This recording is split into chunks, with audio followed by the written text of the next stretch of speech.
Deməli uşaqlar, buraxılış imtahanı ilə bağlı bəzi tövsiyələrim olacaq sizə. Ən birinci, imtahan asan olacaq. Yəni ki, əgər il boyu çalışmısınızsa, həqiqətən əziyyət çəkmisinizsə, onsuz da rahat bir şəkildə yazarsınız. Təbii ki, bol-bol sınaqlar işləmisinizsə. Çünki nə qədər çox sınaq işləmisinizsə, bir o qədər çox buraxılış imtahanında rahat olasınız deməkdir. Normal sınaq işləyirmiş kimi gələcək sizə, başqa bir şey deyil. Əmin olun ki, il boyu etmisinizsə əgər sınaqlar, həmin o sınaqlar buraxılış imtahanından daha çətin versiyadır deyə düşünün. Buraxılış imtahanı o qədər çətin olmayacaq. Və sizə bir şey bildirmək istəyirəm ki, buraxılış imtahanı günü deməli, əsla ac ya da yuxusuz olmamağınız lazımdır. Düzdür, imtahan sabahsı gün olacağı üçün bəzi insanlarda, buna mən də daxiləm, hər hansı bir özəl gündə istər-istəməz insan yuxuya dala bilmir, biraz çətinlik çəkir, amma özünüzü zorlamalısınız bu barədə. Çünki əgər yuxusuz olsanız, əmin olun ki, fikriniz daha dağınıq olacaq və çətinlik çəkəcəksiniz fokuslanmağa suallara. Ona görə çalışın maksimum şəkildə yuxunuzu almış olun.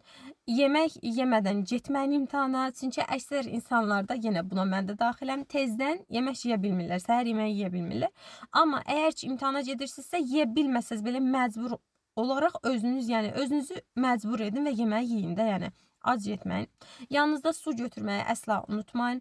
Hər hansı bir sualda, əgər ki, fikriniz dağılırsa ya da sualı tapa bilmirsinizsə cavabını, bir sualın üstündə 10 dəqiqə durmağınıza ehtiyac yoxdur. Əgər sualı tapa bilmirsə, həmin sualı dairəyə alın, başqa suallara keçin. Bütün sualları etdikdən sonra həmin o dairəyə aldığınız suallar hansılardırsa, hansı ki onlara əmin deyilsiniz, tapa bilmirsiniz cavabını, onlara yenidən baxın. Həm fikriniz başqa suallara getdiyi üçün artıq ağlınızda həmin eyni fikirdə qalmış olmursunuz da. Yəni ikinci başqa bir dəfə həmin suala döndüyünüz zaman ağlınızda başqa fikir yaranacaq həmin sualla bağlı. Yəni yanaşma, həll yolu fərqli olmuş olacaq. Həm də ki vaxtınız getməmiş olacaq.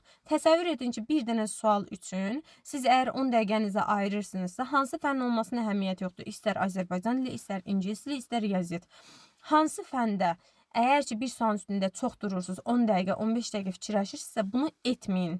Gərək yoxdur. Çünki həmin 15 dəqiqəni başqa sualları etməyə harcaya bilərsiniz və rahat bir şəkildə digər sualları düz yaza bilərsiniz. Bunlara diqqət etməyiniz lazımdır. Vaxtınızı boşa keçirməyin. Əsas budur. Və son olaraq da bir şey bildirmək istəyirəm ki, buraxılış imtahanına getməmişdən əvvəl bir dənə listening işləyin. Hətta mən hər il bunu 11-ci siniflərimə edirəm. Sizə də tövsiyəm odur ki, buraxılış imtahanından bir gün əvvəl minimum heç olmasa 5 dənə listening testi işləyin.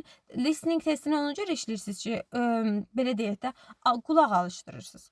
Buraxılış imtahanına getməzdən əvvəl də bir dənə listening işləsəz, təbii ki, bunun üstünlüyü çox olacaq. Çünki yenə qulağınız alışmış olacaq. Gedib, yəni ən birinci dinlədiyiniz listening buraxılış imtahanındakı o audio olmamış olacaq. Ona görə bunlara diqqət edin.